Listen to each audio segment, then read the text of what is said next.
Evening, friends. I'm Dr. Anuj Rastogi. I'm a neonatal pediatrician. I am talking to you regularly on this platform for the cover page story.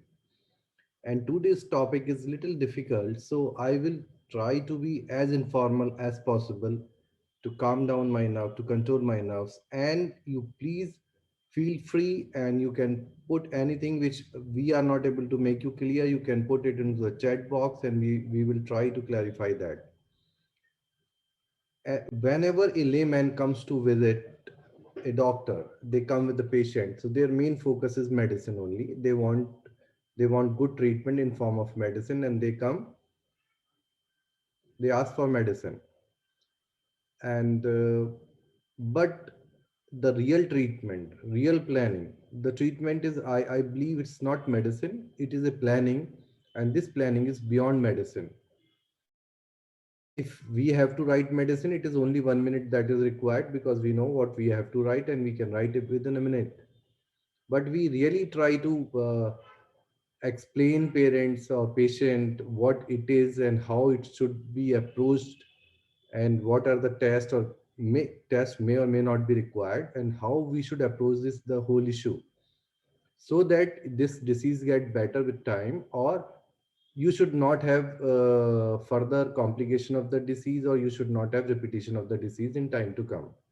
That is the total focus. It is not only you have come for the fever or something like that and we have written the medicine. So today's topic is on the genetic abnormality or genetic disorders, which are relatively new field of knowledge. Around 20 years back, when I was practicing pediatrics, there was only one option. When we have any syndromal child, any abnormal child, we have one option to get chromosomal testing done. That is famously known as karyotyping. As we know by rule, we have 23 pair of chromosomes. Out of that, 22 pair of autosome and one pair of sex chromosome. Further detail will be given to you by Shrinka Arora. And these cases, when we now things have changed, we have further testing in forms of gene testing, like genome sequencing and exome sequencing, microarray test, and further testing. And sometimes these testings are very important to diagnose the case. I remember recently remember two cases where one child was coughing, and I tried practically everything, and I was not able to make him better. And then I thought, because he was passing cast type of mucus during cough or during his vomiting, and that has led me to suspect cystic fibrosis. This is one disease which is genetic disease. Then uh, we got his clinical exome study, and that turned out to be primary ciliary dyskinesia. This was the one disease which I was reading in my books for last many years, but we do not have any means to diagnose that disease. The day we find it out, this is primary ciliary dyskinesia. We have given the plan for the primary ciliary dyskinesia, and child is better now. And almost 6 7 months has passed. They have not come for the cough. They are coming for vaccination, but there is no complaint of cough now. Similarly, if you see, if you compare us from the developed countries, where there is a very famous example in form of a we can quote about genes. Famous Bollywood actor, famous Hollywood actor, most beautiful woman, Angelina Jolie. Angelina Jolie has probability of breast cancer because her BRCA genes were positive, and she has taken that matter into her hand and decided for bilateral mastectomy. And after 2 years, she found she has chances of 50% chances of ovarian cancer. For that, she had bilateral salpingoophorectomy means उसको ovary भी उनकी निकालनी पड़ी and at that moment of time she was 39 year old only. So there was 87% chances of breast cancer and 50% chances of ovarian cancer. So she took a brave step, and she reduced morbidity for herself. So these could be in time to come. This could be the importance of genes, of knowing genes. With this background, and with I will give baton to our genetic counselor, Miss Shrinka Arora. Thank you, Dr. Anas, for having me here today. So I'll share my screen, and we will first talk about some basics. I'm a genetic counselor, so I talk about inherited disorders, the problems that are caused by DNA. If there is a problem in your DNA, and we say कि generation to generation pass on हो रहा है, so I take care of that. I will be sharing my screen now.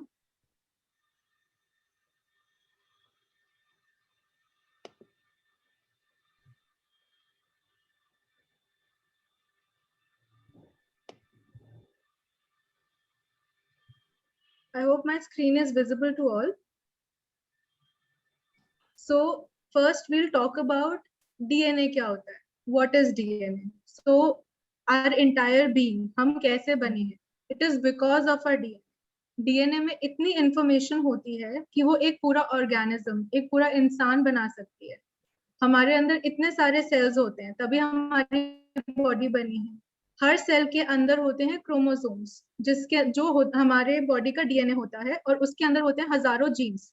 एक भी gene के अंदर अगर कभी कोई प्रॉब्लम आ जाती है, जिसको हम कह सकते हैं कि जेनेटिक डिफेक्ट है उस जीन के अंदर, और ये पास ऑन होता है, तो ये डिजीज कॉज कर सकता है. सो this is the basics of what a DNA is, because बहुत लोगों को नहीं पता होता. It is a fairly new branch of science जिसपे अभी स्टडी हो रही है, but it has advanced a lot. So that is your DNA. So half of the DNA हमको हमारे पेरेंट्स मदर से मिलता है, half of the DNA हमको हमारे फादर से मिलता है. So that is why we say that हम अपने पेरेंट्स की तरह दिखते हैं. हमारे अंदर कितना डीएनए होता है? ओके, हाउ मेनी क्रोमोसोम्स, एक सेल के अंदर कितने क्रोमोसोम्स होते हैं? सो आपको जस्ट अंडरस्टैंड करवाने के लिए there is this diagram given. यहाँ पर you can see that 22 chromosomes are there and 2 sex chromosomes are there.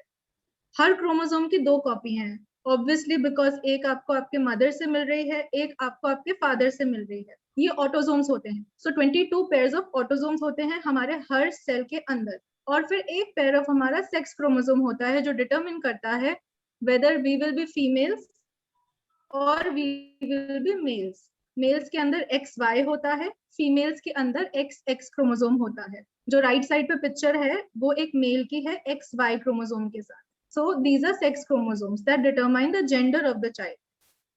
Mutant gene हम किसे कहते हैं, या फिर म्यूटेशन, जो कि अभी आप जाके बात करते होगे, कभी आपने कभी किसी जेनेटिक काउंसलर से बात करी तो वो ये टर्म बहुत कैजुअली भी यूज करते हैं कि आपके बच्चे के डीएनए में ये म्यूटेशन हो गया है, इसीलिए उसको ये प्रॉब्लम है.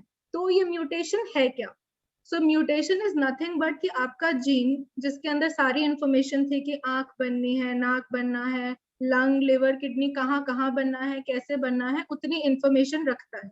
अगर इसके एक भी जीन में, हजारों जीन्स में से एक में भी प्रॉब्लम आ जाती है, या फिर डीएनए का कोई पीस मिसिंग होता है या डुप्लीकेट हो जाता है, तो उसको हम कहते हैं म्यूटेशन हो गई.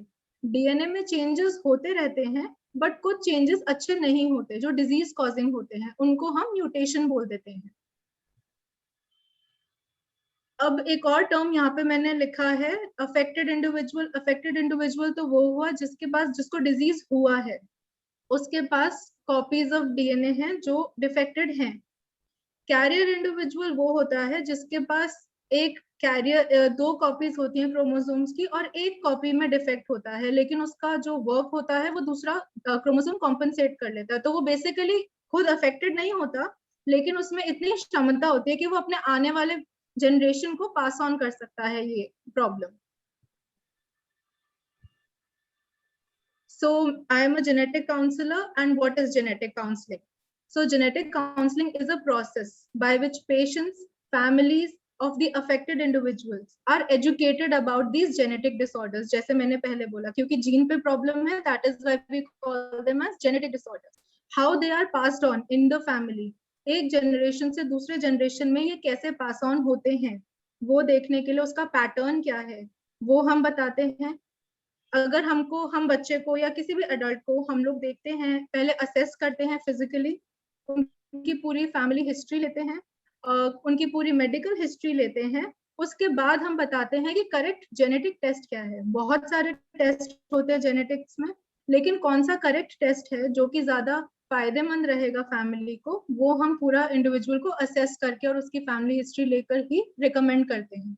उसके बाद हम लोग उनकी पोस्ट टेस्ट काउंसलिंग करते हैं, रिजल्ट आ जाते हैं, उसके बाद हम उनको समझाते हैं कि उनकी रिपोर्ट में क्या लिखा है, इसका मतलब क्या है, आगे क्या रहेगा, प्रोग्नोसिस कैसा रहेगा, अगर डिफेक्ट है तो, अगर डिसऑर्डर या कोई सिंड्रोम है, जेनेटिक प्रॉब्लम है तो कैसे रहेगा, उसको आगे मैनेज कैसे करना है। सो ये मैंने आपको बता दिया ऑलरेडी कि व्हाट डू वी डू। किसको जेनेटिक काउंसलिंग की जरूरत होती है, तो ये सबसे बड़ा क्वेश्चन है। कई बार हम सोचते हैं कि हम बिल्कुल नॉर्मल है या हमारे पेरेंट्स बिल्कुल नॉर्मल थे, तो हमारे में तो ये चीज हो ही नहीं सकती, बट ऐसा नहीं है, क्योंकि India is a country of एंडोगैमस populations, यानी कि हमारे यहाँ बहुत सारे ऐसे ट्रेडिशनली ऐसे सेक्ट्स हैं, साउथ इंडियंस हो गए, बहुत सारे पंजाबीज हो गए, तेलुगुस हो गए, मतलब इतने सारे कम्युनिटीज हैं जो अपने अंदर ही शादी करना प्रेफर करते हैं। अभी भी हम लोग आउट ऑफ कम्युनिटी इतना प्रेफर नहीं करते, तो क्या होता है कि ये जीन्स का बर्डन बढ़ जाता है, आने वाली जनरेशन के अंदर चांसेस ज्यादा हो जाते हैं दैट एक जेनेटिक प्रॉब्लम के आने के। तो अगर आपने एंडोगैमस मैरिज करी है या फिर आप करने जा रहे हो, तो आप जेनेटिक टेस्टिंग के लिए ऑप्ट कर सकते हो। अगर ऑलरेडी आपका एक बच्चा अफेक्टेड है, कि जैसे अफेक्टेड एज इन कि आपका बच्चा थोड़ा कम समझ रहा है, उसकी ग्रोथ प्रॉपर नहीं है, कहीं मेंटल रिटार्डेशन है, किसी को कोई और डेवलपमेंटल प्रॉब्लम है, वो सारी चीजें, अगर आपका ऑलरेडी एक बच्चा अफेक्टेड है, तो आप अगर नेक्स्ट प्रेगनेंसी भी प्लान कर रहे हो, तो उस वक्त आप जेनेटिक काउंसलिंग के लिए आ सकते हो। अगर बच्चा पैदा होने के टाइम पर उसको रेस्पिरेटरी डिस्ट्रेस था, उसको कोई और प्रॉब्लम थी पैदा होने के टाइम पर, प्री टर्म बेबीज हो गए, तो तब आप जेनेटिक काउंसलिंग के लिए आ सकते हो। एंड अगर आपकी कोई भी और फैमिली में या एक्सटेंडेड फैमिली में भी कोई बच्चा या कोई भी इंसान अफेक्टेड है जेनेटिक डिसऑर्डर्स या सस्पेक्टेड है, तब भी आप एक जेनेटिक काउंसलिंग के लिए आ सकते हो। और जिनको बच्चे नहीं हो रहे, काफी बार आजकल ऐसा देखा गया है कि एक के बाद एक अबॉर्शन होते जा रहे हैं, 2 और मोर देन 2 अबॉर्शन हो रहे हैं, या फिर किसी को हो ही नहीं रहे, तो ये सब जेनेटिक प्रॉब्लम्स होती हैं। इन आज साइंस इतना एडवांस कर गया है कि ये सब हम पता लगा सकते हैं कि कहाँ पर ये कहाँ पर ये प्रॉब्लम आ रही है, किसमें ये प्रॉब्लम आ रही है, तो आगे हम ट्रीटमेंट या मैनेजमेंट आगे कैसे प्रोग्रेस करना है वो हम पता कर सकते हैं। तो स्टेप्स मैंने आपको बता दिए हैं पहले ही कि आपको आना है, we will take all your family history, पूरा का पूरा आपका extended family history, medical history ली जाएगी, टेस्ट एडवाइस किया जाएगा, क्यों करना है वो समझाया जाएगा, काउंसलिंग होगी, उसके बाद पोस्ट टेस्ट काउंसलिंग या फॉलो अप सेशंस भी होंगे। तो जेनेटिक डिसऑर्डर्स जो होते हैं वो 2 तरह के होते हैं, एक तो जो बाय बर्थ प्रेजेंट होते हैं, और कुछ होते हैं जो कि हेरिडिटरी होते हैं, फैमिली में चले आ रहे हैं, तो उनको हम हेरिडिटरी डिसऑर्डर्स कहते हैं। सो जेनेटिक डायग्नोसिस और टेस्टिंग, सो ये राइट साइड जो बॉक्स आपको दिख रहा है, ये इसमें बहुत सारे जेनेटिक टेस्ट ऑलरेडी मैंने मेंशन किए हैं, हम लोग सबकी डिटेल में नहीं जाएंगे बिकॉज हर केस डिफरेंट होता है। तो कौन सा टेस्ट कब करवाना है वो आपको जेनेटिक काउंसलर या डॉक्टर के पास आके ही आपको पता चलेगा। बट जैसे सर ने बताया, डॉक्टर अनुज ने, कि कैरियोटाइपिंग पहले बस यही टेस्ट होता था, साइटोजेनेटिक टेस्ट, कि किसी को कोई प्रॉब्लम है या नहीं है देखने के लिए, बट अब बहुत सारे टेस्ट आ गए हैं। Dr. Anuj, you must have also seen a lot of cases and advised a lot of tests to your patients, I'm sure. Right, इनका बिल्कुल ठीक कह रही हैं आप। अगर मैं हिस्ट्री में जाऊं तो 20th सेंचुरी के अराउंड जो इन्फेंट मॉर्टेलिटी रेट था वो था 150 out of 1000 in developed world, Right. जो आज घट के रह गया 3.9%। और 3.9 out of 1000 in developed world। Yes. वहाँ पे जो अब बीमारियां बची हैं, जब जब जो मोर्टेलिटी करती हैं वो या तो जेनेटिक डिसऑर्डर्स हैं या कोई कॉन्जेनाइटल डिसऑर्डर्स हैं, क्योंकि समय के साथ एंटीबायोटिक्स लॉन्च हुई और साइंस एडवांस होती गई, साइंस हर साल एडवांस होती जा रही है and mortality and morbidity improve करती जा रही है। बट जो वहाँ डेवलप्ड कंट्रीज में आज जो कॉज ऑफ डेथ है वो मोस्टली जेनेटिक डिसऑर्डर है या कॉन्जेनाइटल डिसऑर्डर है। इन्फेक्शियस डिसीज जो अभी भी डेवलपिंग कंट्रीज के अंदर कॉमन है, वहाँ कॉमन नहीं है। राइट। इसलिए जेनेटिक टेस्टिंग तो आज के ज़माने में बहुत ज़रूरी चीज़ हो गई है, जहाँ चीज़ें आपके मन से नहीं चल रही हैं, जहाँ चीज़ें अच्छी नहीं हो रही हैं। ये प्लीज़ गाइड। करेक्ट।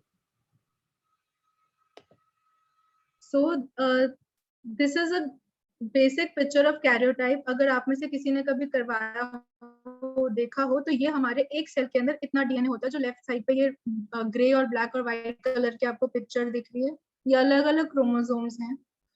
इस तो ये कैरियोटाइप एनालिसिस होता है। इसके बाद मैं एक बहुत बेसिक एग्जांपल लूंगी। This is a very useful test. Pregnancy में भी हम करते हैं कि प्री नेटली डायग्नोस हो जाए कोई डिसऑर्डर है, तो ये क्रोमोसोमल डिसऑर्डर्स को चेक करने के लिए होता है। अगर किसी की बच्चे बार बार नहीं, जैसे किसी के बच्चे हो ही नहीं रहे हैं, या फिर किसी को कोई बार बार प्रेगनेंसी लॉसेस हो रहे हैं मल्टीपल, तो फर्स्ट लाइन ऑफ टेस्टिंग हम देते हैं कैरियोटाइप टेस्टिंग। इसके अलावा कुछ क्रोमोसोमल डिसऑर्डर्स हैं, फॉर एग्जांपल डाउन सिंड्रोम, जिसके बारे में मैं नेक्स्ट स्लाइड में बात करूंगी। वो इतना कॉमन है कि आप देख सकते हो, it is one of the rare diseases, but you must have seen और heard. So these are all cytogenetic disorders. Before I go on to Down syndrome, I would like to tell you about what are cytogenetic disorders. So basically आपके chromosomal anomalies, एक copy का ज्यादा होना, एक copy का कम होना, या फिर कोई डिफेक्टेड कॉपी होना, मतलब ब्रेक हो गया और कहीं और पर जाकर लग गया। All these are your chromosomal problems और डीएनए प्रॉब्लम्स, जो कि आप आई से देख सकते हो। सो एन्यूप्लॉइडी के बारे में बताऊंगी, दैट क्रोमोसोम्स 46 होने चाहिए, राइट। एन्यूप्लॉइडीज में क्या होता है, या तो एक ज्यादा हो गया या तो एक कम हो गया। अगर ज्यादा हो गया, जिसका एग्जांपल है डाउन सिंड्रोम, क्रोमोसोम 21 में अगर 2 की जगह 3 कॉपीज हो गई, तो उसे हम ट्राइसोमी 21 कहते हैं, जिसकी वजह से डाउन सिंड्रोम होता है। अगर एक कॉपी नंबर कम हो गया, दैट इज 45 हो गया। फॉर एग्जाम्पल इसका एग्जाम्पल है टर्नर सिंड्रोम, जिसके अंदर एक एक्स क्रोमोसोम कम हो जाता है फीमेल्स के अंदर। उसका भी मैं एग्जाम्पल आपको आगे बताऊंगी। तो ये डाउन सिंड्रोम है। ये एक हमारा पेशेंट था जो आया था हमारे पास, उसके पेरेंट्स आए थे कि ये ऐसा क्यों है, मतलब this was a very basic thing कि उनको नहीं समझ में आ रहा था कि क्या हुआ है। उसका टेस्ट करवाया गया। ये नीचे बच्चे का कैरियोटाइप एनालिसिस का रिजल्ट है। वहां पे आप देखोगे कि 3 कॉपी ऑफ क्रोमोसोम 21 गिवन है, जहाँ पे एक छोटा सा एरो बना है। So this is just because this is caused by an extra chromosome in chromosome number 21, and about it is not usually inherited, but 4% to 5% it can be passed down from the parents. They can be carriers of some translocations. इसमें क्या होता है कि बच्चा थोड़ा slow होता है, उसको थोड़ा मेंटली थोड़ा कमजोर होता है, उसका उसका फेस एकदम चपटा सा फ्लैट होता है, उसकी आईज थोड़ी अलग शेप की होती हैं, उसका नेजल ब्रिज जो होता है वो थोड़ा डिप्रेस्ड होता है, थोड़ा ऐसे होता है, हम लोगों का बिल्कुल सीधे होता है।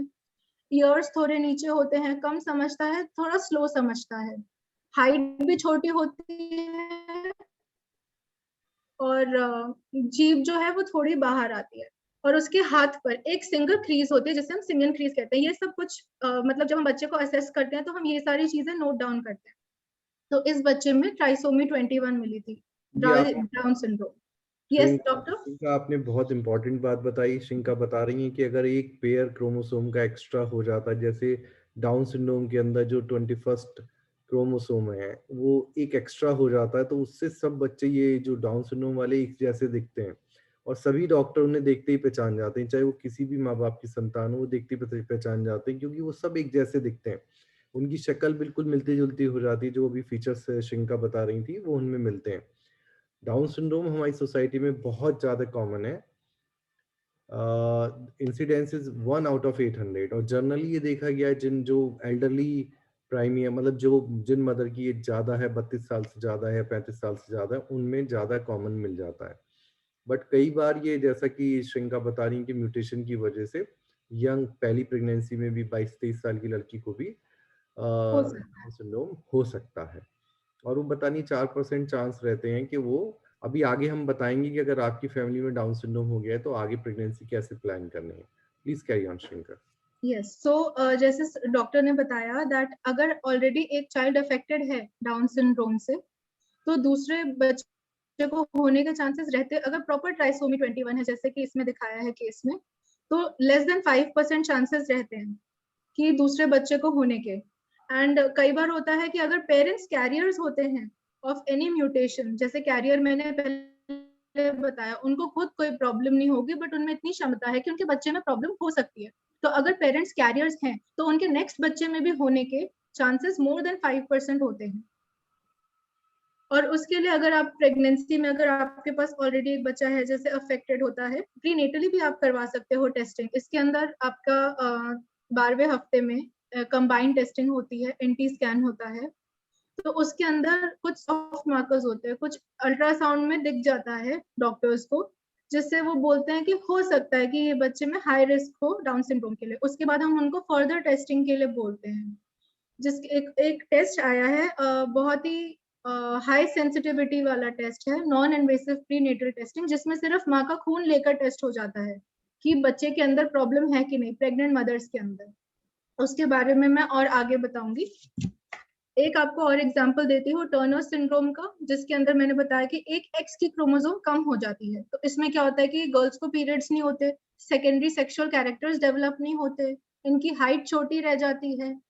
अब कई बार पेरेंट्स पूछते हैं कि अब जब हो ही चुका है तो फिर अभी इसका हम क्या कर सकते हैं।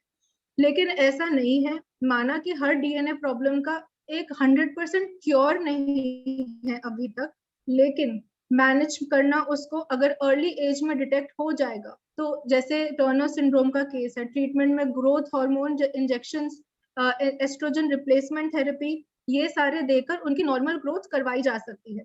100% क्योर नहीं है बट आप मैनेज कर सकते हो। एटलीस्ट आपको पता होगा कि आगे ट्रीटमेंट क्या करवाना है। अगर आपको पता ही नहीं होगा तो वो बच्चे की ग्रोथ होगी नहीं, बिकॉज 12 ईयर्स तक यूजुअली गर्ल्स प्यूबर्टी हिट करते हैं। अगर आपको पहले पता चल जाएगा, it will be very advantages to you. और इसमें सिर्फ फीमेल्स अफेक्टेड होते हैं, टर्नर सिंड्रोम की बात करूं तो। ये कुछ और लिस्ट है क्रोमोसोमल एबनॉर्मेलिटीज की, जो क्रोमोसोमल यानी कॉपी ज्यादा या कम होना, या बड़ा पीस उसका टूटकर कहीं और लग जाने की वजह से ये प्रॉब्लम्स हो जाती हैं। ट्राइसोमी 21 के बारे में मैंने बता ही दिया है, ट्राइसोमी 18 भी ऐसे ही होती है, ट्राइसोमी 13 भी ऐसे ही होती है। टर्नर सिंड्रोम में एक एक्स क्रोमोसोम था, तो क्लाइनफेल्टर सिंड्रोम में एक एक्स्ट्रा क्रोमोसोम होता है, एक्स। ये कुछ एग्जांपल्स हैं जो कि कैरियोटाइप टेस्टिंग या साइटोजेनेटिक टेस्टिंग के थ्रू प्रीनेटली भी पता चल जाता है, और एनआईपीटी टेस्टिंग के थ्रू भी सारे के सारे ये इकट्ठे पता चल जाते हैं। अब मैंने आपको बताया था कि जैसे इनहेरिटेंस पैटर्न, अब हमको कैसे पता चलेगा कि ये डिजीज किस इनहेरिटेंस पैटर्न को फॉलो कर रहा है, मतलब हमारे पेरेंट्स में से और उनके पेरेंट्स में से कैसे हमारे में आ रहा है। डोमिनेंट हो सकता है, रिसेसिव हो सकता है, एक्स लिंक्ड हो सकता है, या वाई लिंक्ड हो सकता है। मैं इतनी डिटेल में नहीं जाऊंगी यहाँ पर, सिर्फ कुछ बताऊंगी कि कॉमन एग्जांपल्स लेके। पहले मैं आपको बताती हूँ ऑटोसोमल डोमिनेंट इनहेरिटेंस के बारे में। इसमें क्या होता है, एक gene is good enough to cause a defect in the child और the disorder in the child. एक भी डिफेक्टेड जीन है तो it is good enough to cause a genetic disorder. Example है, सबसे जो सर ने सबसे स्टार्टिंग में बताया था, cancer. Cancer is one of the most common ones. Most of the cancers are autosomal dominant inheritance.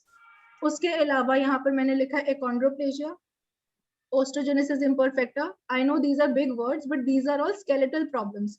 कि बच्चे की बोन्स बहुत जल्दी टूटने लग जाती हैं, और बच्चा मतलब उसकी बोन्स थोड़ी मुड़ने लगती हैं इतनी जल्दी, मतलब यंग एज के अंदर ही 6 मंथ्स के अंदर ही, मतलब हल्का सा झटका नहीं लगा कि बच्चे की बोन टूट गई, वो ओस्टोजेनेसिस इम्परफेक्टा का एग्जांपल हो गया। सो ये कुछ है। इसके अंदर क्या होता है कि अगर आप if you are having it, तो नेक्स्ट जनरेशन को भी होने के चांसेस 50% रहते हैं। मतलब आपके 50% बच्चे जो होंगे उनमें ये होने के चांसेस रहते हैं, लेकिन ये अल्ट्रासाउंड में पता चल सकती हैं कुछ चीजें। और अगर आप ऑलरेडी अफेक्टेड हो या फिर तो आपको पहले ही प्रीनेटली आप टेस्ट करवा सकते हो कि आपके बच्चे में आने की चांसेस कितनी है। आप इसको प्रीनेटली कैसे टेस्ट कराएंगे इस श्रिंक का? हम लोग प्रीनेटली इनका अल्ट्रासाउंड होता है, उसके अंदर कुछ इंडिकेटर्स होते हैं जो कि रेडियोलॉजिस्ट बता देता है कि अल्ट्रासाउंड में अगर बच्चे की शॉर्ट बोन्स दिख रही हैं, नॉर्मल लॉन्ग बोन्स जो होनी चाहिए, जैसे कि पैर की टांग की बोन, हाथ की बोन, ये सब छोटी होती है एज कम्पेयर टू जो उन्होंने स्टैंडर्ड रखा हुआ है, उसमें भी पता चल जाता है। अगर ये जेनेटिक काउंसलर के पास जाते हैं और वो इनकी फैमिली हिस्ट्री लेता है, कई बार होता है फैमिली हिस्ट्री में कोई और बच्चा किसी का, मासी का या मामा का या किसी का भी ऐसे ही सिमिलरली अफेक्टेड होता है कई बार, और वो बच्चे they are born because people don't know कि ये हो सकता था उनके साथ। तो ये चीजें कुछ अल्ट्रासाउंड में डिटेक्ट हो जाती हैं। Secondly, now we have genetic test also, जैसे सर ने बताया कि होल एक्सोम सीक्वेंसिंग हो गया, clinical exome sequencing, so these are all DNA sequencing test. ये प्रीनेटली बच्चे जब मदर के अंदर से, when mother is pregnant 16 weeks की होती है, तो मदर के वूम में से पानी निकालना, एमनियोटिक फ्लूइड जिसे हम कहते हैं, वो निकाल के उसके अंदर बच्चे के सेल्स होते हैं वो चेक हो जाते हैं। तो एटलीस्ट श्योरिटी रहती है कि आने वाले बच्चे में ऐसी कोई जेनेटिक प्रॉब्लम तो नहीं है। तो 20वें हफ्ते खत्म होने से पहले रिजल्ट आ जाता है और पता चल जाता है कि बच्चे को कोई जेनेटिक प्रॉब्लम है या नहीं है। फिर आते हैं हम ऑटोसोमल रिसेसिव के बाद डोमिनेंट में हमको एक जीन चाहिए होता था जो डिफेक्टेड होता है। श्रिंका मैं बीच में रिसेसिव, पूछ रहा हूँ, मुझे मार्फन सिंड्रोम के बारे में एक बात याद आई। जी जब हम मार्फन सिंड्रोम डायग्नोज करते हैं तो हम उन बच्चों का इको कराते हैं और उनको 12-13 साल की उम्र पे उनका जो एओर्टा है वो बहुत थिन आउट कर जाता है, उनके अंदर डिसेक्शन ऑफ एओर्टा हो जाता है, उनकी डेथ तक हो सकती है उससे। तो अगर आपने यस डायग्नोज कर लिया मार्फन सिंड्रोम है तो आप उसको ईयरली उसका इको करा के प्लान कर सकते हो, और उसको अगर थिनिंग आउट हो रही है एओर्टा की तो आप उसे सर्जरी करा के उस बच्चे की जान बचा सकते हो। तो ये यस भी जेनेटिक टेस्टिंग का बहुत बड़ा एडवांटेज है कि जब आपने उसे लेबल कर दिया मार्फन सिंड्रोम, तो मार्फन सिंड्रोम के बारे में सब कुछ हमारी बुक्स में लिखा होगा, प्रोबेबिलिटी भी लिखा होगा, और ये पता चलता है उससे कि इसमें आगे आने वाले समय में क्या क्या प्रॉब्लम आ सकती हैं। You please. राइट। एंड बच्चे जब पैदा भी हो जाते हैं पोस्ट नेटली, तो तब भी मार्फन सिंड्रोम आइडेंटिफाई करना उतना डिफिकल्ट नहीं है क्योंकि इसमें बहुत स्टडीज हुई हुई हैं। उनके एबनॉर्मली लार्ज हैंड्स और फीट होते हैं as compared to the body proportion. वो एक बेसिक एग्जांपल फिनोटाइप देख सकते हैं हम लोग। और जैसे कि कोलेस्ट्रॉल की प्रॉब्लम हमारे सबके अंदर होती है, और आपने बहुत सारे लोग देखे होंगे जिनके आंख के चारों तरफ सफेद सफेद गांठें बनी रहती हैं। हाँ तो लोग भी, एक फैमिलियल हाइपर कोलेस्ट्रोलीमिया कंडीशन होती है, उसमें अगर हमें पता चल जाए कि हम उसमें हाइपर कोलेस्ट्रोलीमिया का पैनल कराते हैं, अगर पता चल जाए बच्चे को कोलेस्ट्रॉल की प्रॉब्लम आने वाले समय में जेनेटिक होने की वजह से रहेगी, तो हम उसका ट्रीटमेंट शुरू से ही कर सकते हैं। उसका यस दवाई दे सकते हैं, स्टैटिन बोलते हैं उनको, और लाइफस्टाइल मॉडिफिकेशन करके उसको अचानक से हार्ट डिसीज होने से या हार्ट अटैक होने से बचा सकते हैं। यस ये भी एक जेनेटिक टेस्टिंग की बड़ी इंपॉर्टेंस है। Please carry on. Yes. So autosomal recessive के बारे में जैसे हम बात कर रहे थे, इसमें दोनों डिफेक्टिव कॉपीज होनी चाहिए डीएनए की। इसका एग्जाम्पल, इसमें 25% चांस रहता है, यानी कि अगर आपके 4 बच्चे हैं तो उसमें से एक को होने के चांस रहेगा कि वो अफेक्टेड होगा बच्चा। Again because India is traditionally an endogamous population, हम लोग अपनी कम्युनिटी वगैरह में ज्यादा शादियां करते हैं, तो थोड़ा जेनेटिक बर्डन इंक्रीज हो जाता है। इसका एग्जाम्पल जैसे सर ने पहले बताया था, he got a case of cystic fibrosis. And दूसरा एक बहुत कॉमन है, मतलब 1 in every 25 people that you meet in India are thalassemia carriers। Thalassaemia वो ऐसी बीमारी है जिसके अंदर बार बार आपको ब्लड चढ़ाने की जरूरत पड़ती है बच्चे को हर 1-1.5 महीने में, जब तक उसका ट्रांसप्लांट नहीं हो जाता। तो ये चीज भी, अगर आप यूजुअली इतनी पॉपुलेशन कैरियर्स है, it is a very simple test. अगर पेरेंट्स प्रेगनेंसी प्लान करने से पहले या करते वक्त टेस्ट करवा लें अपना, तो एटलीस्ट उनको ये पता चलेगा कि उनके आने वाले बच्चे में कितने चांसेस हैं, फिर वो प्रेगनेंसी में भी चेक हो जाता है। एक्स लिंक रिसेसिव, इसका एग्जांपल हीमोफिलिया है। इसमें एक्स क्रोमोसोम के ऊपर अगर कोई डिफेक्ट है, जो ऑटोसोम्स के ऊपर मैंने ऑटोसोमल बताया, अब एक्स अगर क्रोमोसोम के ऊपर है तो वो ऑटोसोमल हो, एक्स लिंक्ड हो गया। It can again be recessive और a dominant condition. It is expressed in males, क्योंकि रिसेसिव है, मेल्स के पास सिर्फ एक एक्स क्रोमोसोम होता है। So basically haemophilia, Duchenne's muscular dystrophy जिसमें मस्कुलर प्रॉब्लम्स होती हैं, ये सारे एग्जाम्पल्स हैं एक्स लिंक्ड रिसेसिव के। अगर बच्चे में मसल्स कमजोर हैं, नीचे से उठकर बैठने मतलब अपना सपोर्ट लेके उठता है, कमजोर है उसकी मसल्स, तो वो एक साइन होता है कि उसको कोई मस्कुलर प्रॉब्लम हो सकती है। तब हम ये टेस्टिंग करवाते हैं। ऑल दीज टेस्ट, मतलब इन सब में हम लोग जेनेटिक टेस्टिंग कर सकते हैं। They are all available for that, और एक ही बार में हो जाता है। ये नहीं कि आपको हर डिसऑर्डर के लिए एक टेस्ट कराना पड़ेगा। एक बार एक टेस्ट कराएंगे, हर बार हो जाएगा। सारी की सारी चीजें जितने भी डिसऑर्डर्स हैं वो पता चल जाते हैं। अब जैसे सर ने बताया कि कुछ हाइपर कोलेस्ट्रोलीमिया का एग्जांपल दिया, वैसे ही I would like to take जैसे फैमिलीज के अंदर अब इतनी सिंपल चीजें, जैसे हम कहते हैं आजकल किसको बीपी नहीं है, किसको डायबिटीज नहीं है, किसी ना किसी की, जब भी मैं फैमिली हिस्ट्री लेती हूँ किसी ना किसी के पेरेंट में या उनके ग्रैंड पेरेंट्स में डायबिटीज, हाइपरटेंशन, हार्ट अटैक, किसी के हार्ट में स्टंट डला है, ये सारी चीजें सुनने को मिलती हैं। अगर बहुत सारे ऐसे लोग होते हैं जैसे multiple people having the same problem, जैसे कि हाइपरटेंशन, डायबिटीज, तो एक आप रिस्क असेसमेंट कर सकते हो। So we have identified genes for hypertension, diabetes, gout मतलब दर्द होना घुटनों में, आपका शिज़ोफ्रेनिया या फिर एल्जाइमर, जो कि ओल्ड एज में आकर लोगों को होते हैं, कि आपको उतना रिस्क है उस चीज का होने का, वो भी आप बहुत पहले पता कर सकते हो। अगेन आप जेनेटिक काउंसलर आपकी पूरी फैमिली की हिस्ट्री लेगी, एंड अकॉर्डिंगली वो जीन पैनल जब लगाएंगे आपके टेस्टिंग के टाइम पे, तो आपका रिस्क पता चल जाता है। फिर आप सर्वेलेंस पे रख सकते हो, एटलीस्ट आपके उस चीज को आने से पहले उसको अवॉइड करना, जैसे लाइफस्टाइल मॉडिफिकेशन सर ने बताया, वो सब चीजें आप कर सकते हो, या कोई दवाइयां हैं, कुछ भी चेकअप, रेगुलर चेकअप्स के लिए वो सब चीजें आप कर सकते हो मैनेज। उनके लिए भी अब इतना साइंस एडवांस कर गया कि बीपी और डायबिटीज जैसी चीजें भी आप अपने अंदर पहले ही पता कर सकते हो होने से पहले। तो जेनेटिक स्क्रीनिंग या तो कैरियर आइडेंटिफिकेशन, जिसका मैं डिस्कशन कर चुकी हूँ, then you have prenatal and antenatal, जैसे कि प्रेगनेंसी, ऑनगोइंग प्रेगनेंसी में जब टेस्ट करते हैं हम genetic testing, whole exome sequencing, exome clinical exome sequencing, ये सारे testing, karyotype analysis, chromosomal microarray analysis, ये सारे टेस्टिंग। और एक है पोस्टनेटल डायग्नोसिस, ये NIPT है, जिसके बारे में मैंने बताया था कि 16वें हफ्ते में जब लेडी प्रेग्नेंट होती है तो सिर्फ उसका ब्लड लेकर, इसमें कोई रिस्क नहीं होता है अबॉर्शन का। अदरवाइज अगर आप एमनियो कराते हो, जब पेट में से पानी लेना होता है, तो उसमें फिर भी एक 1% चांस होता है अबॉर्शन का, लेकिन ये बिल्कुल सेफ है। NIPT, इसकी सेंसिटिविटी भी बहुत हाई है। तो इसमें क्या होता है, मदर का ब्लड लिया जाता है, क्योंकि मदर के ब्लड में 16वें हफ्ते में बच्चे का भी DNA आ जाता है, फ्री फ्लोटिंग DNA। इस डायग्राम में आप देख सकते हो, जो व्हाइट कलर का है वो मदर का है, सॉरी वो बेबी का है, और जो पर्पल कलर का दिख रहा है वो मदर का है। उससे मदर का ब्लड सेपरेट करके बेबी के DNA में टेस्ट किया जाता है।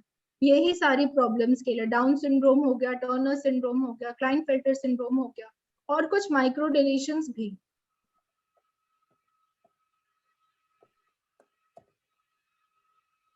हाँ, तो इनबॉर्न एरर ऑफ मेटाबॉलिज्म, तो जैसे सर ने बताया था कि पोस्टनेटली जब बच्चा पैदा होता है उसके बाद हम क्या कर सकते हैं। बच्चा पैदा हो गया, ठीक है, कुछ मेटाबॉलिक चीजें होती है। अब एग्जांपल देती हूँ, जैसे हम कुछ खाते हैं, हमारा पूरा डाइजेस्ट हो जाता है, लेकिन बच्चे में क्या होता है कि कई बार वो कोई चीज ऐसे वो खाता है लेकिन उसको डाइजेस्ट नहीं होता। बहुत कॉमन एग्जाम्पल है कि कई बार बच्चा फीड ले रहा है लेकिन वो दूध डाइजेस्ट नहीं कर पा रहा मदर का, बार बार उल्टी हो रही है, डायरिया हो रहा है, बच्चा कमजोर हो रहा है, वेट गेन नहीं हो रहा है बच्चे का, तो ये एक इंडिकेशन होता है कि उसका वो चीज डाइजेस्ट नहीं हो रही, उस खाने में कोई ऐसी चीज है जो कि बच्चे की बॉडी डाइजेस्ट कर नहीं पा रही है।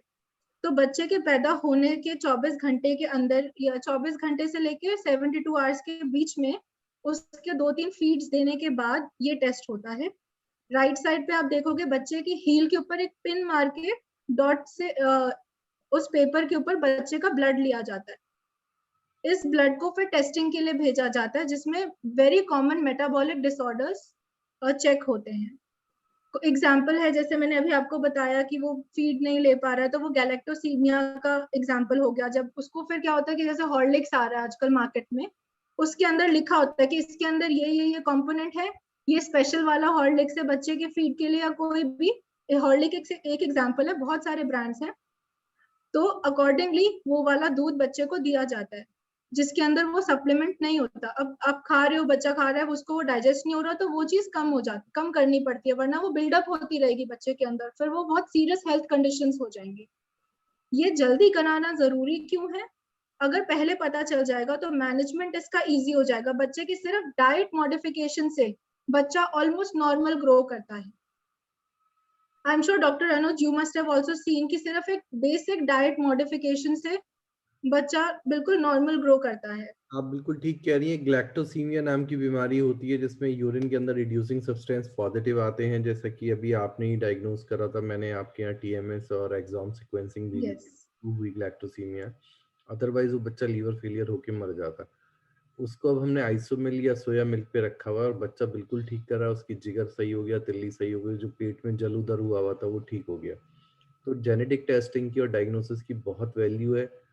जहाँ हर लाइफ मैटर करती है, हर हर बच्चा हमारे लिए मैटर करता है, तो डायग्नोसिस अच्छी बनने से हम उसको सही ट्रीट कर पाते हैं।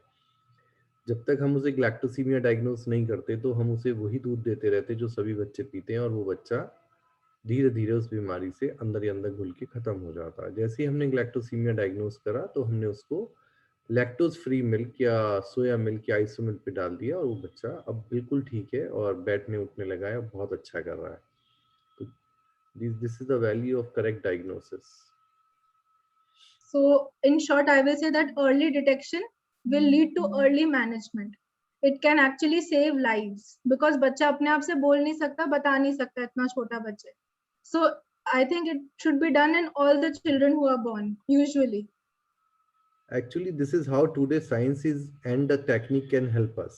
Yes, While it is not a zero-sum game, we can, with proper testing, have a clear idea about patient genetic makeup and work out the probability of any disorder showing up. Newborn testing ना, it is not a zero sum, मतलब आपने इसमें लगाया तो कुछ आएगा ही आएगा, ऐसा नहीं है। ये एक स्क्रीनिंग टूल है जो कि हमें अगर कोई हमारे बीच हमारी को बीमारी होने वाली है, जैसे एक बड़ी बीमारी कॉन्जेनिटल एड्रिनल हाइपरप्लेजिया, जो नॉर्मल बच्चे नॉर्मल पैदा होते हैं, बस थोड़ा सा क्लू रहता है कि उनके निपल, उनके टेस्टिकल्स पे थोड़ा सा हाइपर पिगमेंटेशन होता है, और वो 9th डे और 10th डे शॉक में चले जाते हैं। अगर उसकी न्यूबॉर्न स्क्रीनिंग टाइम से हुई भी है तो आप उस बच्चे को टाइम से ट्रीट कर सकते हो। उसके लिए स्पेशल ट्रीटमेंट है, बहुत महंगा ट्रीटमेंट भी नहीं है, और उस बच्चे की जान बचा सकते हो। ऐसे हम सभी डॉक्टरों पे जो न्यूनेटल प्रैक्टिस करते हैं, सभी डॉक्टर्स के पास ऐसे बच्चों का पिकअप होता है, और वो बच्चे लाइफ लॉन्ग अच्छा करते हैं। थोड़ी सी दवाई उनको देनी पड़ती है। तो correct, that is how we go about very it. true. Actually दूसरे countries में भी it is mandatory. आप ये सोच के करा रहे हैं न्यूबॉर्न स्क्रीनिंग, इसमें करीब निकलेगा ही कुछ, बट सोचिए अगर जिस बच्चे के लिए निकलता है, अगर आपने हजारों बच्चों में टेस्टिंग करी और 2 बच्चे पॉजिटिव आ गए, तो उनके लिए कितना इंपॉर्टेंट है। एक सिंपल स्क्रीनिंग टेस्ट है थायराइड का। अगर आपका थायराइड, बच्चे को थायराइड है, तो शुरू के 2 महीने 3 महीने अगर आपने थायराइड की डायग्नोसिस मिस कर दी तो वो बच्चा लो आईक्यू रह जाएगा। उसकी जो ब्रेन सेल्स हैं जो थायराइड की मदद से डेवलप करते हैं, वो डेवलप नहीं करेंगे, और फिर आप कुछ भी करके उस बच्चे को बैक टू नॉर्मल नहीं कर सकते हैं। तो बहुत सारी कंट्रीज में, जो डेवलप्ड कंट्रीज हैं, वो हमारे कंट्री में तो हम साथ ही डिसीज का न्यूबॉर्न स्क्रीनिंग करते हैं, और ज्यादा न्यूबॉर्न स्क्रीनिंग करते हैं, और ज्यादा कंडीशन का न्यूबॉर्न स्क्रीनिंग करते हैं। Please carry on. So newborn screening जैसे सर ने बताया, it is implemented very regularly and routinely in many countries. ये मेटाबॉलिक डिसऑर्डर्स आइडेंटिफाई करने के लिए इंडिया में भी होनी चाहिए, अभी है नहीं, बट क्योंकि हम अवेयरनेस क्रिएट कर रहे हैं, so always ask your doctor about this. So this is a basic slide जिसमें बर्डन इन इंडिया और इंसिडेंस इन इंडिया बताया है। About 5 lakh children are born with congenital problems, malformations यानी कि जेनेटिक डिसऑर्डर्स। थैलेसीमिया के बारे में मैंने बताया जिसमें ब्लड डिसऑर्डर है, जिसमें around 10,000 babies are being born with thalassemia major, 20,000 with Down syndrome. So these are certain statistics जो कि मैंने लिए हैं online. So many children are affected, and therefore sometimes they are left undiagnosed also.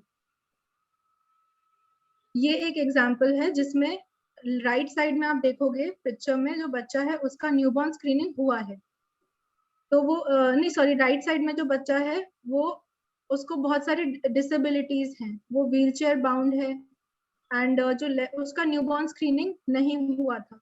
उसके parents ने next time जब next pregnancy plan करी, जो लेफ्ट साइड में बच्चा है उसका इमीडिएटली बॉर्न होने के बाद न्यूबॉर्न स्क्रीनिंग करवाया, and that child was given correct treatment, and now the child is almost normal, completely healthy, as you can see in the picture. So this is the difference that newborn screening can make in a child's life. क्या बीमारी निकली इसको newborn screening में Shankar? GM1 detected था by NBS. Yes, so it was confirmed and it can help, in simple enzyme replacement therapy से इसका पता चला था. Now we come to when to consider metabolic screening. Usually routinely होना चाहिए, but sometimes when the child is having lots of vomiting, diarrhea और कोई चीज explain नहीं कर पा रही, चाइल्ड सीजर्स फिट्स पड़ रहे हैं, जैसे गैलेक्टोसीमिया में क्या होता है कि मदर का ब्रेस्ट मिल्क लेने के बाद बच्चे को कई बार डाइजेस्ट नहीं होता और फिट भी पड़ने लगते हैं, ठीक है। And child with developmental delay, मतलब उसका दिमाग थोड़ा कमजोर है, समझता कमजोर है, स्लो है as compared to other children, intellectual disabilities. और अगर कोई चाइल्ड बहुत बीमार है, हॉस्पिटल में एडमिटेड है, it is always better to check them for any metabolic disorder. कई बार unexplained होती हैं चीजें, so it is always better देखने के लिए कि कोई उसके डाइट में चेंज कर ठीक होता है नहीं होता है। दो टेस्ट हम देते हैं, TMS and GCMS. We'll not go into a lot of details. So these tests are done, which can diagnose over 200 metabolic newborn disorders, neonatal disorders. So as sir said that NBS is a screening test. कुछ आ भी सकता है, कुछ नहीं भी आ सकता है, but अगर एक बार आ जाता है उसके बाद हमको इसको कंफर्म करना पड़ता है by proper clinical exome sequencing. उसके जो जीन्स होते हैं, फॉर एग्जांपल फिनाइल कीटोन्यूरिया के जीन्स होते हैं, वो चेक हो जाते हैं क्लिनिकल एक्सोम सीक्वेंसिंग पे। So confirmatory test is followed by newborn screening tests. Sorry, screening tests are followed by confirmatory testing. So these are certain tests. Will not go into a lot of details here. Invasive testing से better है non-invasive NIPS. Invasive तभी कराई जाती है जब NIPT भी abnormal आता है। Again, pregnancy के अंदर आप देख सकते हो chromosomal disorders. Yes sir.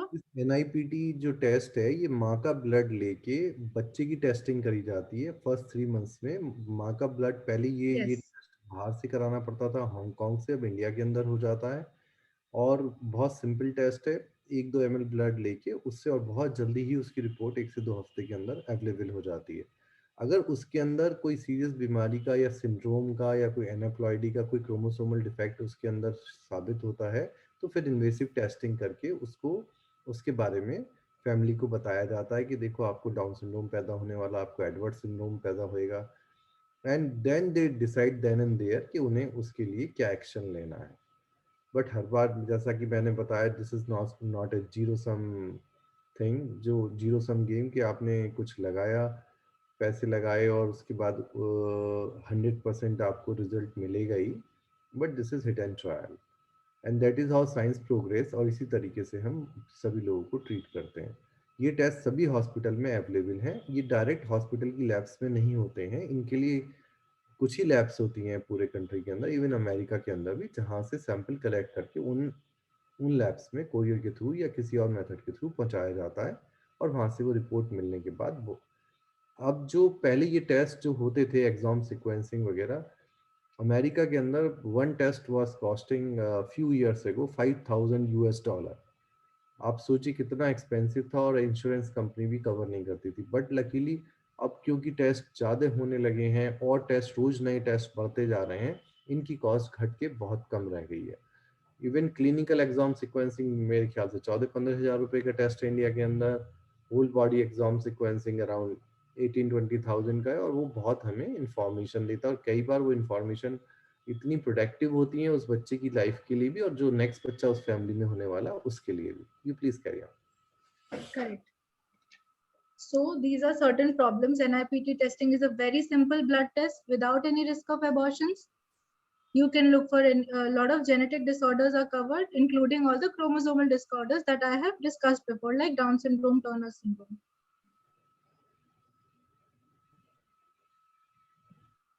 So yeah. एक और टेस्ट है chromosomal microarray test, which is a very new technology.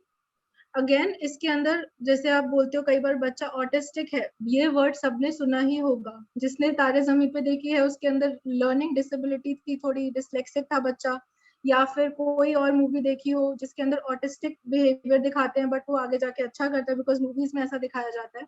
So basically बच्चे जिनमें थोड़ी डेवलपमेंटल डिसेबिलिटीज हैं, उनके डेवलपमेंटल माइलस्टोन्स सही एज पे अचीव नहीं हो रहे. ऑटिज्म स्पेक्ट्रम डिसऑर्डर्स, ऑटिस्टिक है बच्चा, किसी के आने से मतलब या तो, और एक होता है ADHD, हाइपर एक्टिविटी डिसऑर्डर, कि बिल्कुल ही बेचैन रहता है, हर वक्त रेस्टलेस रहता है, पढ़ाई में मन नहीं लगता, सिर्फ खेलना है. और ऑटिज्म के अंदर होता है कई बार स्ट्रेंजर एंजाइटी, कि कोई आ गया बाहर से आया तो वो एकदम से घबरा जाना, नॉर्मल नहीं रहना. मतलब ये सारी डेवलपमेंटल डिसेबिलिटीज या मेंटल रिटार्डेशन, तो उनकी फर्स्ट लाइन ऑफ टेस्टिंग, मतलब कुछ साल पहले अगर आप सोचो तो ये सब हम नहीं पता कर सकते थे. अब ये सारी एक बहुत ही अच्छा हाई रेजोल्यूशन जेनेटिक टेस्ट है जिसमें हम ये सारी चीजें पता कर सकते हैं. इसके अंदर DNA में आपके कुछ डिलीशंस हो गए, कुछ डुप्लीकेशंस हो गए. इसकी रेजोल्यूशन कैरियोटाइप से भी ज्यादा अच्छी है. कैरियोटाइप एक टेस्ट था जो ट्रेडिशनली हम हमेशा यूज करते हैं, अभी भी हैं. अब और भी अच्छे रेजोल्यूशन के साथ क्रोमोसोमल माइक्रोएरे एनालिसिस यूज कर सकते हैं. एक इसका एडवांटेज ये होता है कि जब प्रेगनेंसी लॉस होता है तो जो फीटस निकलता है उसके ऊपर भी ये टेस्टिंग हो सकती है, उसके ऊपर कैरियोटाइप टेस्टिंग नहीं हो सकती. Again you will have to consult a counsellor और अ डॉक्टर कि किस सैंपल के ऊपर टेस्टिंग कौन सी वाली एडवाइजेबल है. तो आप जब वो फीटस होता है उसके ऊपर आप चेक कर सकते हो जो प्रेगनेंसी लॉस हुआ है कि वो प्रेगनेंसी लॉस क्यों हुआ, क्या कोई फीटस में प्रॉब्लम थी, तो वो पता चल जाता है क्रोमोसोमल माइक्रोएरे के थ्रू. कुछ इसके एग्जांपल्स मैंने यहाँ पे दे रखे हैं. विलियम्स सिंड्रोम हो गया, डिजॉर्जे सिंड्रोम हो गया, all this syndromes are well covered in chromosomal microarray. एक और बहुत ही अच्छा टेस्ट है दैट इज MLPA. इसके अंदर बहुत बड़े जीन्स होते हैं, कुछ जीन्स का साइज छोटा होता है, कुछ जीन्स का साइज बहुत बड़ा होता है, वो दूसरे टेस्ट पे पता नहीं चलता. तो वो उसके लिए हम करते हैं MLPA, multiplex ligation dependent probe amplification. इसका एग्जांपल है जैसे ड्यूशेन्स मस्कुलर डिस्ट्रॉफी, जिसके अंदर मसल प्रॉब्लम्स होते हैं, बच्चे को उठने बैठने में दिक्कत होती है, स्टेयर्स क्लाइंब करने में दिक्कत होती है, उस टाइम पर हम ये टेस्ट करते हैं. और SMA, जिसका एक आगे केस स्टडी मैं आपको दिखाऊंगी, स्पाइनल मस्कुलर एट्रोफी, इसमें बच्चे 6 महीने या 2 साल से ज्यादा अलाइव नहीं रहते, तो इनका टेस्टिंग करने के लिए ये हम टेस्ट यूज करते हैं. तो पहला यस डॉक्टर. मुझे आपकी पिक्चर वाली बात पे याद आई, तारे जमी पे पिक्चर थी, डिसलेक्सिया पे बनी थी, और माय नेम इज खान बहुत ही फेमस मूवी रही है, शाहरुख यस यस ऑटिज्म पे बनी हुई है. रणबीर कपूर की फिल्म बर्फी, जिसके अंदर झिलमिल एक लड़की होती करेक्ट. है जो ऑटिस्टिक है. एक बंदा डेफ एंड डम है और एक ऑटिस्टिक है. सो यस ऑटिज्म बड़ा कॉमन है, और आजकल जैसे हमारे क्लिनिक पे तो almost 1 or 2 children are coming for autism. So autism की जितनी जल्दी स्क्रीनिंग हो जाती है, जितनी जल्दी उसका थेरेपी शुरू हो जाती है, उतने अच्छे रिजल्ट रहते हैं. राइट टाइम में अगर देखिए 3 साल के बाद पता चलता है ऑटिज्म, तो डिफिकल्ट होता है उसे ट्रीट करना. अगर सस्पिशन से आपने 1 ईयर और 2 ईयर के बीच में ऑटिज्म को पिक कर लिया, तो उसमें अच्छे चांस हैं उस बच्चे के बेटर होने के. और उस फैमिली में दूसरा बच्चा ऑटिज्म का ना हो, इसके लिए कुछ MBD5 जीन्स की टेस्टिंग या माइक्रोएरे टेस्टिंग ये बहुत ज़रूरी है. ये करा लें जिससे आपको नेक्स्ट टाइम के लिए ऐसा अनकॉमन नहीं है. अभी एक मोदी नगर से मेरे पास फैमिली आती है, उसमें 3 बच्चे हैं और तीनों के तीनों बच्चे ऑटिस्टिक हैं. तो इसलिए ऑटिज्म आजकल बहुत इन चीज़ है, वहाँ जेनेटिक काउंसलिंग का और जेनेटिक टेस्टिंग का बहुत अच्छा रोल है. Even spinal muscular atrophy bell shape chest होती है, और ये बच्चे अक्सर रेस्पिरेटरी डिस्ट्रेस के साथ हमारे पास आते हैं. इसमें एक वैरायटी का कुछ ट्रीटमेंट अवेलेबल भी हो गया, एंजाइमेटिक ट्रीटमेंट अवेलेबल हो गया, जो एम्स के थ्रू कंडक्ट हो रहा है. वो बहुत महंगी दवाई है, बट डायग्नोसिस चाहिए और गवर्नमेंट की तरफ से वो फ्री है. तो ये सब जेनेटिक टेस्टिंग की इम्पोर्टेंस है, और जो अगर हम करते हैं और टेस्ट करते हैं या सोचते हैं तो फिर हम आगे का फर्दर प्लान कर सकते हैं। इसमें करेक्ट। अगर एक बच्चे को स्पाइनल मस्कुलर एट्रोफी है तो 25% चांस है जो नेक्स्ट प्रेगनेंसी उस कपल से होगी तो उसमें फिर दोबारा स्पाइनल मस्कुलर एट्रोफी मिल सकती है। इस केस में, as Dr. Anuj has already explained, already this was a case that had come to us, जिसमें इंडिकेशंस थे स्पाइनल मस्कुलर एट्रोफी के बच्चे में। टेस्ट किया बच्चे में, तो उसके अंदर हमको मिला, MLPA टेस्टिंग करी SMA जीन की, हमको बच्चे में भी मिली, एंड पेरेंटल टेस्टिंग भी करी, so both the parents were also carriers of that gene. So now अगर वो अगली प्रेगनेंसी प्लान करते हैं, so there every pregnancy risk, उनका रेकरेंस रिस्क 25% होगा कि उनका नेक्स्ट बच्चा अफेक्टेड हो सकता है, 25%। ये जो सबसे बड़ा टेस्ट हम लोग जिसकी मैं बात कर रही थी, होल एक्सोम सीक्वेंसिंग या क्लिनिकल एक्सोम सीक्वेंसिंग और Sanger sequencing, so these are all sequencing, इनका प्रिंसिपल सेम है। इसके अंदर बेसिकली ये मशीन आपके पूरे DNA को रीड करती है, जीन बाय जीन, ठीक है, और कहाँ पर म्यूटेशन है वो पता करती है। इसके हमारे ऑलमोस्ट हमारे DNA में, हर DNA में ऑलमोस्ट 20,000 जीन्स हैं, और उतने उनको एक एक को रीड करना, this is what this testing does. Now when to order, so जब श्रिंका मैं लोगों को बताना चाहूंगा, अगर yes, आप क्रोमोसोम को इमेजिन करें एक नेकलेस है, नेकलेस के अंदर जो है बहुत सारी बीट्स हैं जो एक स्ट्रिंग में लगी हुई हैं, और आप इमेजिन करें वो स्ट्रिंग के अंदर बीट्स इधर से उधर हो जाएं, जो कलरफुल बीट्स हैं, अगर उसे चेंज कर दिया जाए या बड़ी बीट को छोटी से पहले कर दिया जाए, छोटी को बड़ी की बात कर दिया जाए, तो वो इतने परम्यूटेशन कॉम्बिनेशन बनेंगे, और उस नेकलेस की जो ब्यूटी है वो खत्म हो जाएगी। This is same with the genes. Genes के अंदर एब्रेशन होने से जो जीन्स जहां लगा हुआ होना चाहिए वहां ना हट के कुछ और प्रोटीन बनाने लगेगा, तो हमारे अंदर बीमारियां डेवलप हो जाएंगी। तो इसी को टेस्ट करते हैं जेनेटिक टेस्टिंग के अंदर। Shrinika please continue. यस, सो ये टेस्ट कब कब यूजुअली हम लोग कहते हैं, जब एज अ काउंसलर हम लोग फैमिली हिस्ट्री लेते हैं तो हम देखते हैं कि किसी को और कोई ऐसी प्रॉब्लम तो नहीं है, और if we are strongly suspecting in a person की ये जेनेटिक डिसऑर्डर हो सकता है, क्योंकि मल्टीपल एबनॉर्मेलिटीज आप देख सकते हो, उनके जो टेस्ट रिजल्ट्स हैं वो सपोर्ट करते हैं कि हाँ कुछ तो प्रॉब्लम है। MRI स्टडीज हो गई, अल्ट्रासाउंड स्टडीज हो गई, तो वो सारी चीजें भी आप देख सकते हो। एंड देन एंडोगैमस या कंसैंग्विनस मैरिजेस हो गई, फॉर एग्जांपल मामा की लड़की से शादी या चाचा के बेटे से शादी, लाइक दैट, तो वो ब्लड रिलेटेड हो गए इन अ वे। तब हम लोग बहुत स्ट्रांगली रिकमेंड करते हैं कि आप जेनेटिक टेस्टिंग और जेनेटिक काउंसलिंग के लिए जाओ, कि आपके बच्चे में कोई प्रॉब्लम ना आए जेनेटिक डिसऑर्डर की, या फिर आपका ऑलरेडी एक बच्चा है जो कि अफेक्टेड है जेनेटिक डिसऑर्डर से, तब हम ये होल एक्सोम सीक्वेंसिंग और अदर टेस्ट जो जेनेटिक टेस्ट पहले डिस्क्राइब करे वो हम देते हैं। एक और केस है, ये एकॉन्ड्रोप्लेजिया का केस है। इसके अंदर कपल को बार बार प्रेगनेंसी लॉसेस हुए, उनके अल्ट्रासाउंड जो थे उसमें उन्होंने देखा कि जो, अगेन जो मैंने आपको स्टार्टिंग में भी बताया था कि जो बोन्स थी बच्चे की वो छोटी थी जो बड़ी होनी चाहिए, और ट्राइडेंट हैंड्स थे, जो कि फोटो राइट साइड में आप देखोगे इस तरीके के हैं, उनमें बच्चों के फिंगर्स में गैप नहीं है, मेरी फिंगर में यहाँ पर है, they are like a star. Okay, so post delivery जब उनका टेस्ट किया तो they found this gene mutation, FGFR3 gene mutation. So this is one gene, जैसे सर ने बताया था कि वो beads, so this was mutated, this was changed, so that is how we got to know that बच्चे को ये वाली प्रॉब्लम है। एंड पेरेंट्स के अंदर भी हमने चेक किया कि कहीं पेरेंट्स कैरियर्स तो नहीं थे, whether it has come from the parents और नॉट, तो तब पता चला that father though he was asymptomatic, he was carrying the gene. On future pregnancies के लिए द फैमिली वाज काउंसल्ड कि नेक्स्ट प्रेगनेंसी में भी उनको टेस्ट कराना पड़ेगा prenatally when the wife is pregnant. So I'm a genetic counselor with LifeCell, and we are a diagnostic company. So we provide all these tests that I've described before. These are certain pentamarker tests and prenatal screenings that we offer. Thank you. Dr. Anuj, if you have any questions for me. Thank you, Shrenika. Thank you. Deepman, share the slide of that Japanese writer. Shrinka, Dr. Anuj, there are a couple of questions on the chat box on the Q&A section as well. If Shrinka can take those. You can ask.